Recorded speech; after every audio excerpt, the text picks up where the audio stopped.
Happy New Year! We made it to 2023 and you are still watching my videos, which means you're still playing D&D to some extent, which is good news. And it probably also means you're still playing third-party content for D&D at your table, which is even better news. And I'm still your #1 go-to YouTube channel for reviews, flip-throughs, opinions about third-party content for the world's greatest role-playing game. But I am a little behind on the actual reviews. Hi there fellow roleplayers and game monsters, my name is Mr. Tarask and this is still your go-to YouTube channel for everything third-party Dungeons & Dragons 5th edition related, and today I want to sit down for the first video of 2023 and kind of talk to you about what I'm planning to do in the first weeks and months of this year, because I have a lot of reviews, a lot of stuff to get through.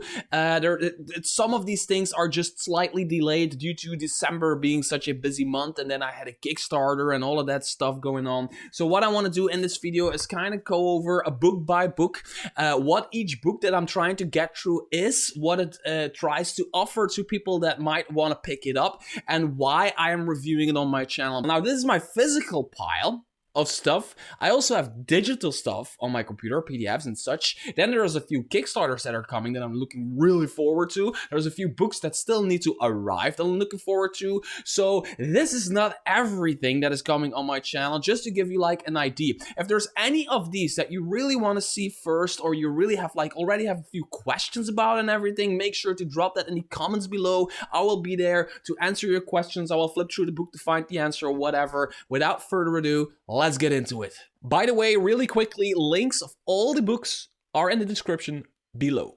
This video was brought to you by Only Crits, to my opinion, the most beautiful dice in the world. They sent me 2 of their amazing sets of dice and I'm already rolling crits with them. Well, sometimes. You can get 12% discount with promo code TRSQ. The first book I want to talk about is Grand Odyssey by a Dutch friend of mine, Jeffrey, and his team. And it is basically one D&D before one D&D. What they do is they take the game of Dungeons & Dragons, which is not a game but a gaming system, and they introduce rules, optional rules for you to use in your game to make it more your own. And I've been flipping through a bunch of PDFs and a bunch of books in order to find some optional rules for the game of Dungeons & Dragons, because for me, D&D 5th edition is kind of a good system because it's simplistic, easy to understand, but some people are just looking for something more, or something that makes more sense for their table or whatever, and I think Grand Odyssey really delivers on that department. It is available on DriveThruRPG, and just to give you like one example, a simple example, they kind of replace armor class with, and they call it Dutch, and Dutch is, it's still armor class, right? You still have, say, an armor class of 16, right? But instead of the 5th edition rules saying you have armor class of 16, when I get a 16, I hit you, it kind of takes away from the armor you are wearing, because you have armor, and if I hit you with a sword on your full scale armor, chances are I'm not going to cut through that armor, right? So what they do is they have the Dutch thing give you some sort of armor class, but they have every bit of armor use some sort of damage reduction. So ladder armor deducts, let's say 2 damage per hit. Full scale deducts 5 damage per hit. I don't know what the exact numbers, but that's kind of the top process. They also have new rules for downtime. There's new combat classes. They talk about magic. They go into different types of building your character, and it's just really worth checking, at least checking the page out. The DriveThruRPG page for Grand Odyssey out is by a Dutch friend of mine, which is the country next to Belgium, which is the country I live in, but we speak the same language, so we understand each other. Hi Jeffrey, and Grand Odyssey, I'm still reading through it. I'm still not doing my review today, but I'm getting to it because it's really, some of the things in here I don't really agree with, but I think there's a bunch of people that will. I've had this thing in my possession for longer than I care to admit. It's Freyja's Tears by Dream Realm Storytellers. It is a nearly 300 pages thick adventure in the campaign setting by Dream Realm Storytellers, which is Svilland. Svilland is a Norse-inspired campaign setting they done a few years ago that I'm really an enormous fan of. I've played a few games in this campaign setting. I've read through that. I've taken a lot of like small stuff from this campaign setting, put it in my own campaign setting. I'm just a fan of Norse-inspired campaign setting. I like the Northlands by Kobold Press. There's a lot of like North-inspired campaign settings that I really like, and Svilland is one of the best. As a matter of fact, this one I'm planning to actually play, but it is a campaign. They say it's a Svilland adventure for levels 1 to 12, which is not an adventure, it's an entire campaign for 4 to 6 players. And it will take, like they say, designed for a warband of 4 to 6 first level characters. The warband will start in a small village and end their adventure in the cold pits of Helheim, which is basically Norse hell, right? So they take you, this adventure takes the player characters from levels 1 all the way up to level 20 through the true Norse campaign setting, which has everything you like from Norse campaign fantasy, Norse campaign settings, which is ice worms and ice bridges and ice and snow.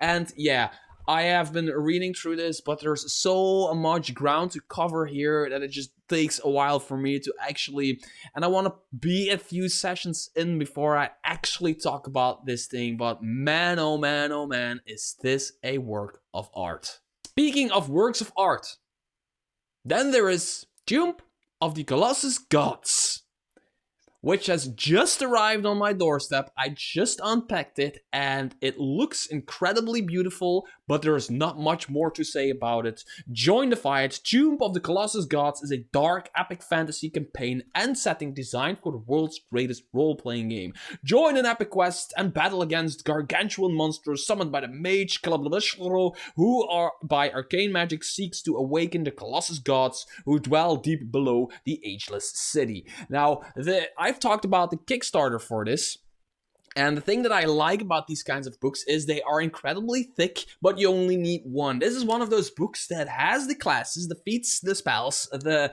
races, the world building, and all of that stuff in one book. And I absolutely love it when creators do that. They do this entire world building, including everything your players need, including everything you as a dungeon master need, into one book, which I absolutely love. And the cover is just, look at that, it's glossy. It is, yeah, this feels like a matte finish, and this feels like a glossy finish, but it doesn't feel like slapped on or anything. It just feels like that's really, really great. This is one that goes on the shelf, and I will be reading, but this is going to take a while. I'm sorry to the creators, but this is something that I really need to. Now, that said, the font size is really big. So I don't know. It might. Oh, these just fell out. Okay. This is okay. I did not know. There is a map of the world with hexa thingies. There's a map. There's a version without the hexa thingies. There is a map of a city, and there's wow. And there is like city of Deepwell, which is like I already know. It's like the main city that starts everything or whatever. But were also friendly enough for me as a reviewer to introduce to add the Tomb of the Colossus Gods, a campaign setting for 5th edition battle map book with it. So I will be talking about this really quickly when I do the review, but basically it's all the maps you need for when you're doing the campaign, and your players, like if you're playing it on the table, you can just use this map book. So yeah, the Tomb of the Colossus Gods review is coming, but like if you want one of the newest big books that has everything you need to start playing and has 420 pages and some incredibly cool art, this is it. Spaghetti fantasy. That's the word the creators used to describe Brancalonia, a campaign setting based on Italian folklore, or I should say, Brancalonia, which is a campaign setting based on Italian folklore, and that's about it. There's a bunch of people in my Discord that actually really like this, and I do not yet know for what reason, because this has been on my pile for a while, but I haven't really looked into it other than flipped through it. Now, there's a few things I want to say about this. Two really important things that I want to say about this. First of all, when opening this book, I opened it a while ago, it smells completely different from anything I've had in my possession. Like any of the books you see behind me and all of the other crap piled up here, this smells completely different. I don't know if somebody was making pasta when they were printing these books or whatever, but it smells completely different. But basically, this is a campaign setting based on Italy and Italian folklore, and they go as far as to kind of make a somewhat mirror image of real world Italy and just flip it around and then put it on its side, and then you get like this version of Italy, which normally some of the islands are here and this thing is normally here, but anyway, this is like the fantasy version of it. And this book is a campaign setting which gives you, based on Italian tradition, folklore, history, landscapes, literature, and pop culture, Brancalonia is a campaign setting for the 5th edition of the world's most famous role-playing game ever. Enter the kingdom of Brancalonia, a land filled of pitfalls and money-making opportunities. So there's probably going to be like mafia kind of stuff going on there. 5 new playable races, 12 subclasses, backgrounds, talents, equipment, magic items, secret traits, setting rules like dive games, brawls, shoddy equipment, misdeeds, wow, bounties, den management. Oh, this is actually sounding really interesting, all this. New monsters even, and then they say so much more. And there is something that I want to say about that. They have another book. This is one of the first Kickstarters that I know that have done this particular thing. They had a book, the base book. Then they were like, we have stretch goals. And if we unlock enough stretch goals, we will take all of these stretch goals and instead of putting them in the main book, we will just create another book and send that along. Because why the hell not? That's really cool.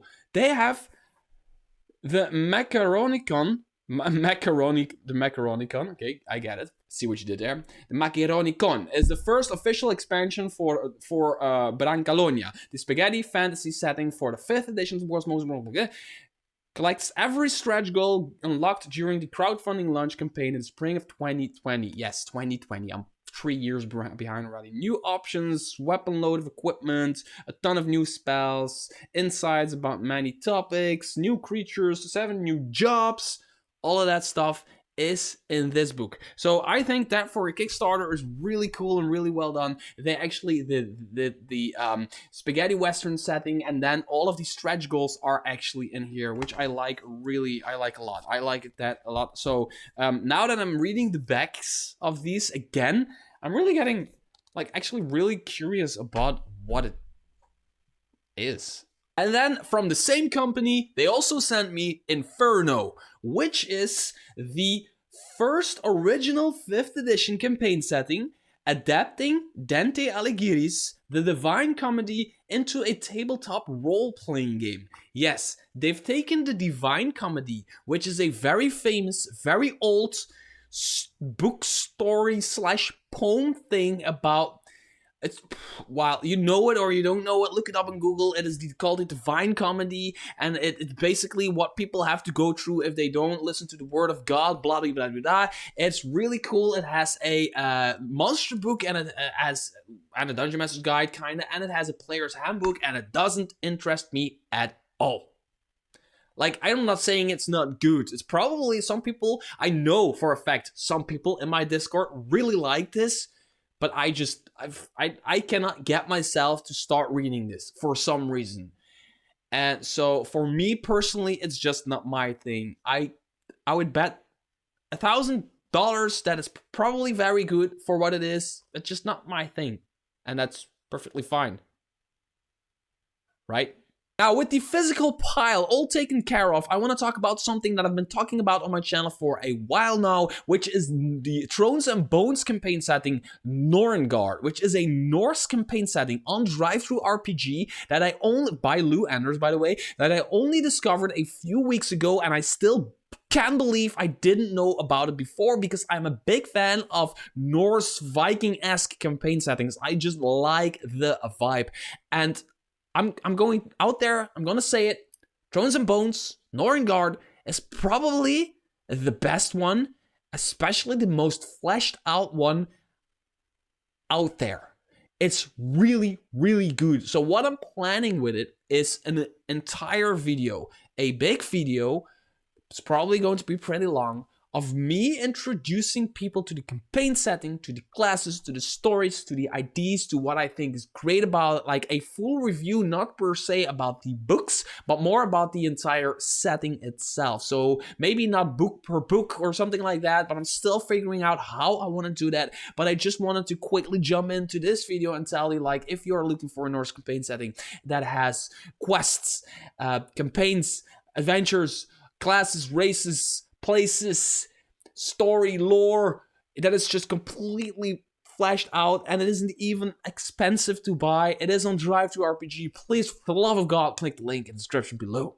And then lastly, I want to really quickly talk about a upcoming Kickstarter, probably in February, because I know the guy, which is Escape from Undergarden, a tier 2 adventure by nobody other than JVC Parry. You probably know him from his best-selling adventure, Call from the Deep. You know him from working for Loresmith, working for Nord Games. You know him from working with me on my adventure, Isle of the Dreaded Accursed. He has a bunch of best-selling stuff. He's one of the greatest writers out there, and he's a personal friend of mine. JVC Parry, I want to see your Kickstarter succeed, so I want to ask every viewer to click the link in the description below and check out that freaking goddamn cool art that is on there, and click the notify me on launch button. Anyway, I'm rambling, I know. The great thing about it is nearly done, like 90, 95, maybe like 89, I don't know, % finished. It has some placeholder art probably for the Kickstarter campaign and all that stuff, but the adventure is written, it is almost completely designed, so when you back it and it finishes, you're getting your adventure really, really quickly, because I know JVC Parry just works really fast and really well. So check it out. Now can you please leave me alone so I can start reading this stuff for you. No, not this stuff, because I don't like this stuff, but I can now start reading this stuff for you, actually read it, in order to talk about, give my opinion on my channel for you. Until next video, bye-bye.